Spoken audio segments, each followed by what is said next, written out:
So in this video, we're going to talk about descending triangle pattern, and we're going to look at its different types and how it looks on the charts, where you're going to look at the market structure that forms. And in the end, we're going to go through an example so that you'll be able to understand it completely.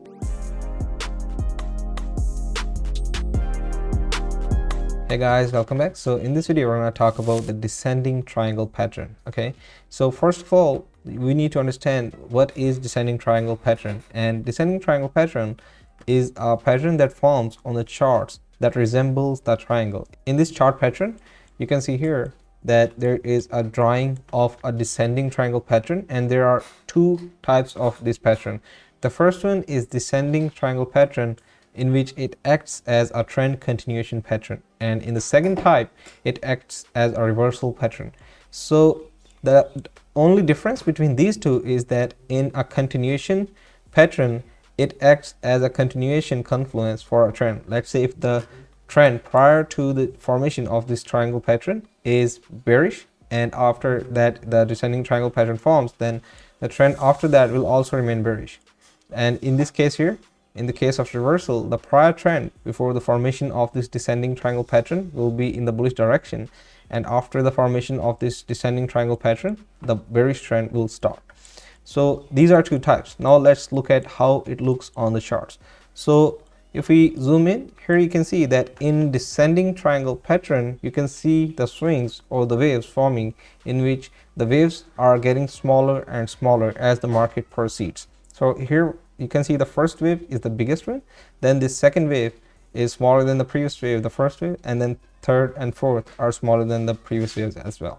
So in this descending triangle pattern, there should be at least 3 or 4 waves that should be forming, and the market structure should resemble a triangle. As you can see here, that this line is acting as support, and here you can see an inclined line. So this market structure is resembling the triangle.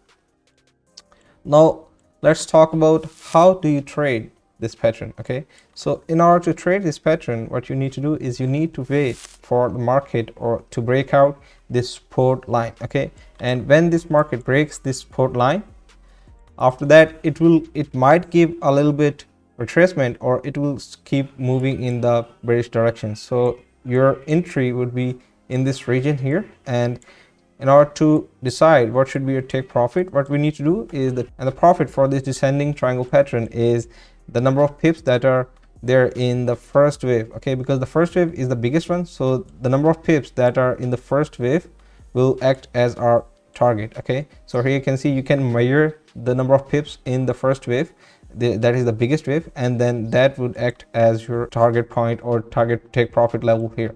And your stop loss will be in this region here, where the last wave or the smallest wave formed, and the high of that swing or that wave will act as your stop loss. Now let's talk about a little bit about the descending triangle pattern, where it acts as a reversal pattern. So as I just discussed earlier, that the only difference between these two, the continuation and the reversal pattern, is the prior trend. In this case here, the prior trend is bullish, and after the formation, this trend is similar to the one we discussed earlier. The only difference is that this is the bullish trend, and after that the descending triangle pattern formed, and from here the market moved in the bearish direction.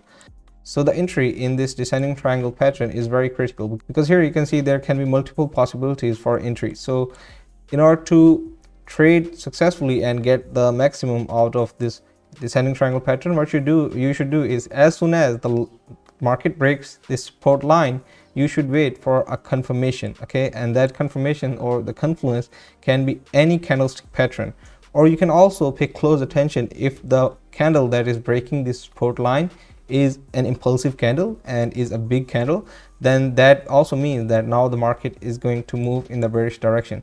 Or you can also go into the lower time frame and look for a channel that is forming in this region, okay, in this retracement, and when the line breaks out the low of that channel, that can act as your possible entry as well. Okay, so now let's go towards the charts in order to see how this descending triangle pattern can be traded on the charts. So here on the charts, you can see the formation of the descending triangle pattern, and in this case here the trend is the continuation trend, because the prior trend is also in the bearish direction. So after the formation of descending triangle pattern, the market will move in the bearish trend. Okay, so in this case here you can see the formation of these swings or these waves which are resembling the market structure that looks like a triangle. Okay, and every next wave, as you can see here, this is the first one, second, third, and fourth, and every next wave is smaller than the previous wave.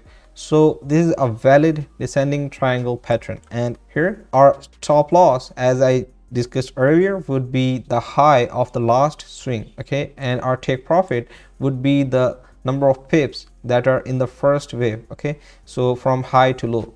So here you can see these are the number of pips that are in the first wave from high to low. So what we do is we will just count or measure those number of pips, and our target point would be at those number of pips. Okay, and in order to take the entry, we can look for a candlestick pattern.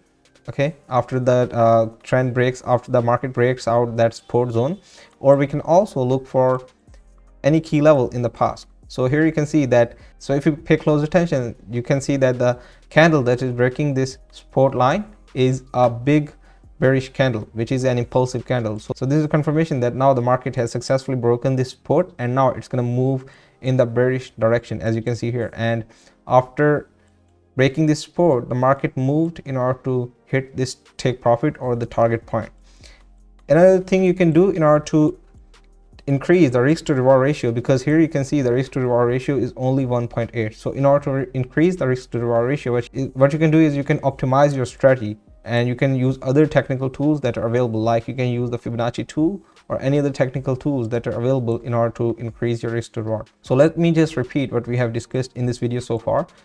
First of all, we talked about what is descending triangle pattern. We looked at what is the market structure that forms the descending triangle pattern, which is that the market should be making a structure in which every next wave is smaller than the previous wave, and the triangle should be forming. Okay, and after that we looked at how you can trade this descending triangle pattern successfully. We looked at its type. There are two types. The first one is in which it acts as a continuation pattern, and the second one is in which it acts as a reversal pattern.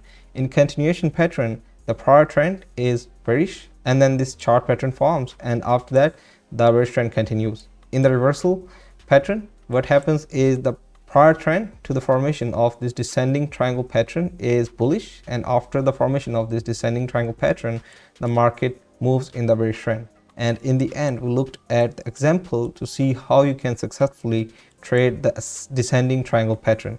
I hope you guys like this video. If you have any questions, please comment down below and I will love to answer them. Also, I have put the important links in the description, which also include the link to our supply and demand indicator, which we launched in the last month. So please make sure to check that out as well, and see you guys in the next video. Thank you.